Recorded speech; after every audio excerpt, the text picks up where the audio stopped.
Bismillahirrahmanirrahim. Assalamualaikum warahmatullahi ta'ala wabarakatuh. Alhamdulillahirabbil alamin. Wa bihi nasta'inu ala umurid dunya waddin. Assalatu wassalamu ala sayyidil mursalin wa imamil muttaqin wa qaidil ghuril muhajjalin wa syafi'il muznibin. Sayyidina wa maulana nabiyyuna Muhammadin wa ala alihi wa sahbihi wa barik wa sallim ajma'in. Subhanaka la ilma lana illa ma 'allamtana innaka antal alimul hakim. Rabbi shrah li sadri wa yassir li amri wahlul 'uqdatam min lisani yafqahu qawli. Amin ya rabbal alamin. Para sahabat muslim dimanapun berada yang dirahmati oleh Allah Subhanahu wa taala.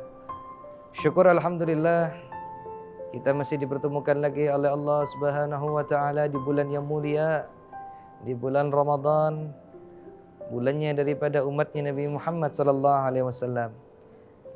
Ini bulan adalah bulan pengampunan bagi kita, bulan rahmah, bulan maghfirah. Allah berikan banyak kenikmatan. Terlebih orang yang masuk daripada bulan Ramadan ini dengan keadaan beribadah kepada Allah dan Rasulnya. Dan salah satu bentuk ibadah kita ketika menuju bulan Ramadan ini adalah dengan kita punya kewajiban yang termasuk daripada rukun Islam, yaitu membayar zakatul fitrah. Ini zakat ini adalah salah satu bentuk sedekah. Jadi zakat fitrah ini harus kita keluarkan, yang dimana orang yang wajib mengeluarkan tadi yang dikatakan sebagai muzaki, yang biasanya dinaungkan dalam bentuk amil atau lembaga yang bersangkutan, yang diserahkan kepada mustahik daripada orang-orang yang berhak menerima zakat. Karena apa? Ketika orang sudah memberikan daripada mengeluarkan zakat fitrahnya, ini adalah zakat jiwa, yang dimana juga membersihkan daripada hati-hati orang mengeluarkan zakatnya. Dimana Nabi SAW beliau juga mengatakan di dalam riwayatnya, barang siapa orang yang muslim yang juga sudah mampu daripada laki-laki ataupun perempuan yang sudah merdeka, maka wajib mengeluarkan zakatnya dalam bentuk dari satu sot kurma atau satu sot gandum, atau dalam bentuk apapun yang diberikan kepada orang-orang yang berhak menerimanya. Sebagaimana bentuk ketakwaan kita kepada Allah dan Nabi-Nya Muhammad sallallahu alaihi wasallam. Akan tetapi orang membayar zakat fitrah juga ada macam-macam. Ada yang diperkenankan bayar zakat fitrah walaupun dalam artinya dia sudah masuk kategori yang sudah diharuskan membayar zakat, dan juga ada yang tidak diperkenankan bayar zakat fitrah. Di antaranya apa? Bahwasanya syarat-syarat orang yang tidak diperkenankan atau diperbolehkan tidak membayar zakat fitrah adalah, yang pertama adalah orang yang baru saja meninggal sebelum daripada matahari ini terbenam. Jadi ketika dia ini hidup di tanggal 30 Ramadan, kemudian sebelum ini daripada matahari terbenam, atau dalam arti kita belum masuk waktu buka puasa, dia meninggal, maka ini tidak perlu membayar zakat fitrah. Kemudian yang kedua, ada anak bayi yang baru lahir.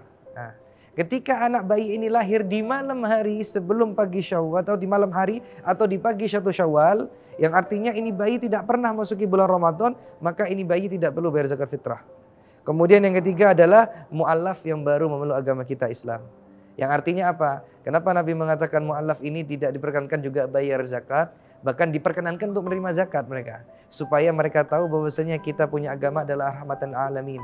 Bahwasanya ini adalah agama yang diperuntukkan untuk semua umat manusia, terutama orang yang baru memeluk agama Islam diberikan kesempatan menerima zakat.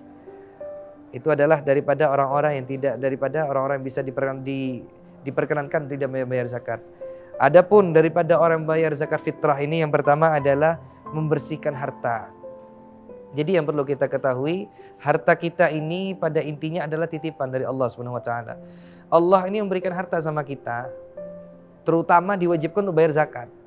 Dan orang yang tidak membayar zakat fitrah dengan sengaja, ataupun orang yang sudah masuk nisabnya tidak mengeluarkan zakatnya, dalam bentuk dia punya harta emas masuk nisab, dia punya harta tanah ataupun sawah masuk nisab dan mengeluarkan zakat, dia punya harta yang sifatnya atau apapun yang sudah dimasukkan dalam nisabnya dia tidak mengeluarkan, maka dikatakan oleh Sayyidil Walid Al-Habib Ja'far bin Abdullah Al-Muhdar, ketika satu langkah dia melewati Shiratal Mustaqim akan terjerumus dia ke dalam nerakanya Allah Subhanahu wa taala.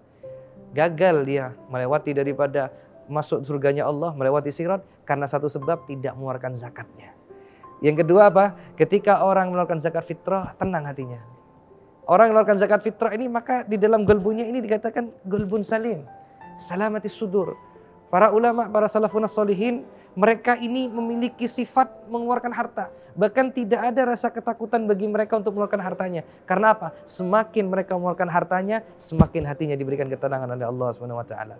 Kemudian yang daripada dikatakan salah satu manfaat mengeluarkan zakat fitrah ini adalah daripada menyuburkan harta.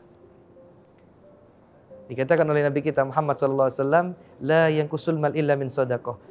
Orang yang mengeluarkan hartanya untuk di jalan sedekahnya Allah Subhanahu wa taala, maka ini harta tidak mungkin habis, tapi akan diganti oleh Allah Subhanahu wa taala. Bal yasdad, bal yasdad, bal yasdad. Allah ganti dengan limpahan rahmat, Allah diganti dengan rezeki yang lebih berlimpah. Terlebih orang yang bayar zakat di tahun itu, walaupun dia hutang untuk menutupi zakatnya, dia sudah masuk nisabnya, sudah terhitung, dia punya gaji yang masuk sesuai harus bayar zakat. Ternyata ada ujian dia, entah dalam keadaan sakit atau dalam keadaan musibah, kemudian ini uang habis tabungannya. Tapi ketika dia niat bayarkan zakat, walaupun dia dengan cara berhutang, dalam satu riwayat dikatakan oleh ulama, maka rezekinya setahun dijamin oleh Allah Subhanahu wa taala. Masyarul muslimin, para sahabat muslim dirahmati oleh Allah Subhanahu wa taala dimanapun berada, ayo di momentum kita bulan Ramadan ini sebelum menyambut Idul Fitri, perbanyak kita mengeluarkan zakat, yang artinya zakat fitrah dan juga terlebih zakat mal kita. Kita punya harta yang berlebih, sudah terhitung masuk nisabnya, keluarkan zakat kita. Insya Allah, Allah akan permudah urusan kita. Allah ganti rezeki kita dengan berlimpah. Dan insya Allah berkat sedekahnya kita, Allah berikan kita kesehatan. Nabi mengatakan, "Damaradakum bisadaqah", berkat sedekah yang kita keluarkan, Allah berikan sehat. Bahkan obat bagi orang sakit adalah dengan berbanyak sedekah. Ma'asyiral muslimin, sahabat muslim dirahmati Allah Subhanahu wa taala. Inilah yang bisa saya sampaikan dalam kultum singkat ini. Apabila ada kekurangan atau kekhilafan saya minta maaf. Hada minni, wassalamualaikum warahmatullahi wabarakatuh.